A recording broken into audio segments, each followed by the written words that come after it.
তো শিরকের সাথে শামিল হয়ে যেতেছে, কুফরের সাথে শামিল হয়ে যেতেছে।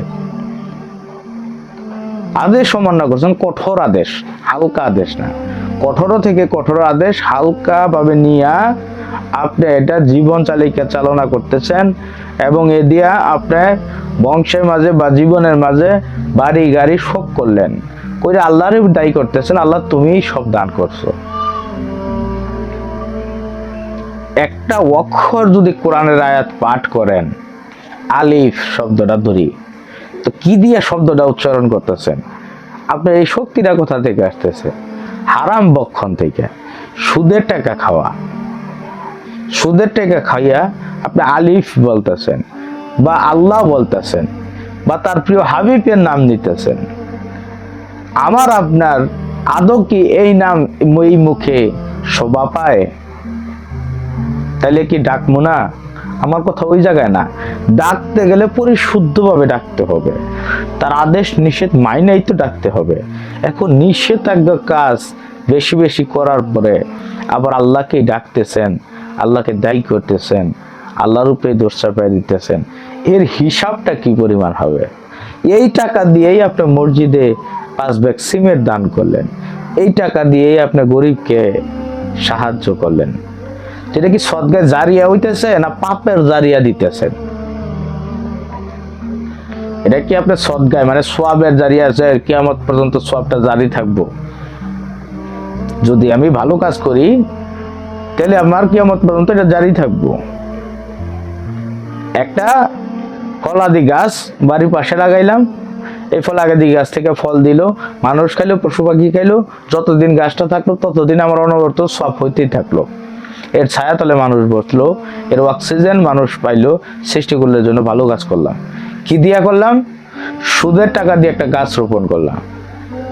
এখন পক্ষীকুল মানুষকুল সবাই উপকৃত হইতেছে, এর সোয়াব আমি পাইমু? এটা আমার জানা নাই। আমার তো মনে হয় এর সোয়াবকে, এর একটা পাপের ধারা আমি নিতেছি, যে কিয়ামত পর্যন্ত আমি এর পাপ পাইতেই থাকবো, পাইতেই থাকবো। যদি সোয়াবের ধারা অটুট থাকে কিয়ামত পর্যন্ত, কিছু কিছু কাজ আছে এই কাজের পাপের ধারাও কিয়ামত পর্যন্ত পাইবেন। আমি যদি এতিমের হক নষ্ট করি, আজকে এক টুকটা জমি আত্মসাৎ করলাম কিয়ামতের এতিমের, তাহলে পাপটা কি ওই জায়গায় শেষ?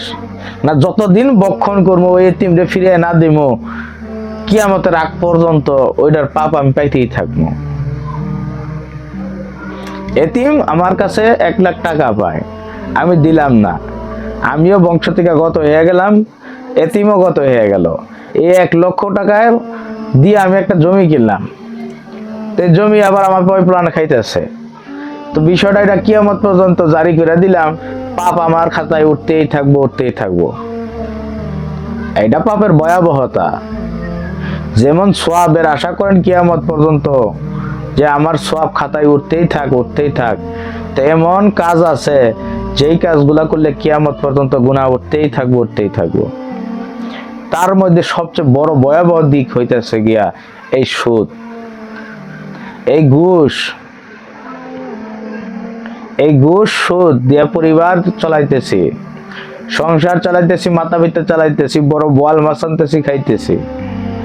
একটা বৃক্ষরোপণ করলাম, জমি কিনলাম, তার উপর বাড়ি নির্মাণ করলাম, মানে কিয়ামত পর্যন্ত আমার পাপের ধারা অটোমেটিক জারি থেকে যাবে এই কাজগুলা কইরা গেলাম। শেষ বয়সে আইসা বাঁচার লইগা আপনার 2-4 কাটা মসজিদের জন্য দান করে দিলেন, ওই জায়গাও তো আপনার হারাম, ওই জায়গাটাও তো কিনা আপনার হারাম টাকায়, ওটা আপনার মসজিদে দিলেই কি? আপনার তো কোনো রাইট নাই যে অসৎ জিনিস আপনি আল্লাহ তাআলাকে কাজে, আল্লাহ তাআলার রাস্তায় ব্যয় করবেন।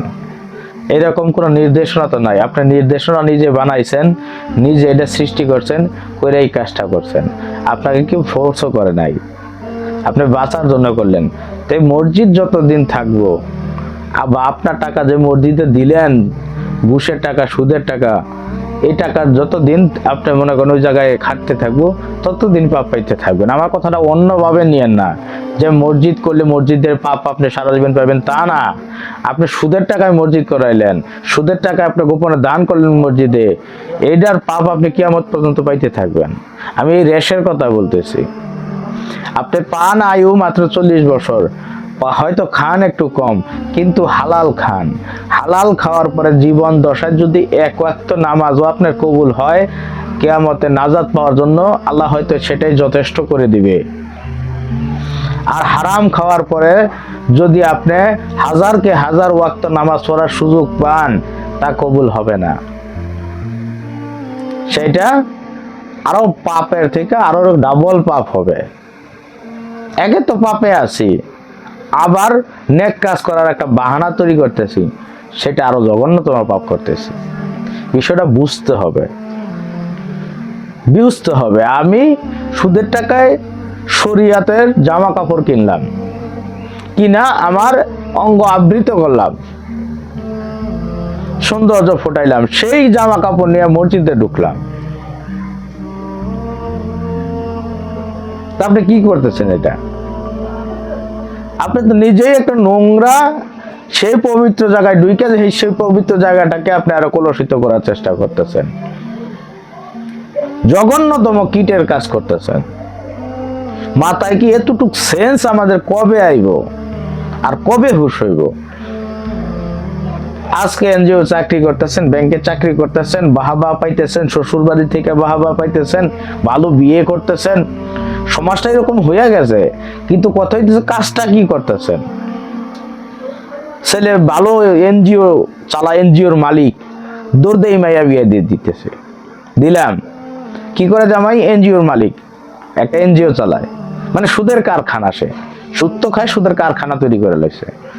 এখন সেই টাকা মনে করেন যে বড় গরুকে কিনা জবাই করে কুরবানি দিতেছে, শ্বশুর বাড়ি বড় বড় বাজার করতেছে, বাপ মায়ের লিগে বড় বড়ই করতেছে, হজ করাইতেছে, এই করাইতেছে, মসজিদে দান করতেছে। মানে আপনি যে পাপ করতেছেন, একটা সুদ খেয়ে যে একটা পাপ করতেছেন, সাথে সাথে সুদের খাওয়ার পরে যে সমস্ত কাজে অ্যাটেন্ড করতেছেন, সকাল থেকে আপনি পাপের 6 লাভ করে ফেলাইতেছেন। এই বুঝটা ভিতরে আনেন। বুঝটা ভিতরে আনার পরে পাপের ভয়াবহতা, সুদের ভয়াবহতা আপনি নেন। আপনার কাজ দূষিত হয়ে যেতেছে গা, কাজ মৃত্যুর ঝুঁকিতে মৃত হয়ে গেছে গা। এই মরা কাল দিয়ে আপনি কোরআন তেলাওয়াত করলে ফায়দাটা কি? আপনার ভিতরে রিজিকই হালাল না। কিভাবে আপনার রহমত আসবে আল্লাহর? কিভাবে কোরআনের সওয়াব, কোরআনের জাস ভিতরে আসবে, কোরআনের তামান্না ভিতরে আসবে, দিনের তামান্না আসবে? আপনার সূচনাটাই খারাপ, সূচনাটা ভালো করতে হবে। আপনি যদি আজকে সফরে বের হন, মক্কা মদিনা জিয়ারত, হজে যাবেন মক্কা মদিনা, বা দেখার জন্য যাবেন, টাকার উৎস কই থেকে? বহু তাকে এনজিও চালায়, একটা জমি কিনছি, সেই জমিটা বিক্রি করছি, এখন আমি মনে করতেছি ওই টাকা হালাল। জমি বিক্রি টাকা দা হজ করা জায়েজ আছে। জমিটা কিনছি কি দিয়া? সুদের টাকা দিয়া। এখন আমি তাহলে যাইতেছি কি হজে, কিসের টাকা দিয়া? সুদের টাকা দিয়া। যাই কাবা শরীফ জিয়ারত করার পর আল্লাহর কাছে শুকরিয়া আদায় করতেছি, তোমার অশেষ রহমত, তুমি পাঠাইছো, না পাঠালে কেউ ক্ষমতা নাই পাঠানির। দায়ভার সব আল্লাহর উপরে দিয়ে দিতেছেন। কাকে কোন জায়গায় রাখার কথা, কাকে কোন জায়গায় রাখতেছেন, কার সাথে কিরূপ আচরণ করা দরকার ছিল আর কিরূপ আচরণ করতেছেন। তো যারা মারফতের ভাই আছেন, শরীয়তের ভাই আছেন, হাকিকত তরিকত নিয়ে ভাবেন, তারা একটু চিন্তা করেন। আমার ভিডিও বেশি লম্বা হয়ে যেতেছে, ভিডিওটা বেশি বেশি শেয়ার দিবেন, যাতে মানুষের ধারে পৌঁছায় এবং একটু হুশ হয়। এর সাথে আমি আর আপনি যাতে সামিল থাকি। একটু লাইক দেন, যাতে ভিডিওটার মাঝে ভিউ হয়। ভালো জিনিসের মধ্যে কোনো উৎসাহ শয়তান দিবে না, খারাপ জিনিসের মধ্যে উৎসাহ দিবে। আজকে একটা খারাপ ভিডিও, আজকে একটা গান নাচের ভিডিও ছাড়া হইলে ভাইরাল অবশ্যই হইতো, বা ভিউ বেশি হইতো, কারণ আমরা সমাজের সবাই একইভাবে গেছি।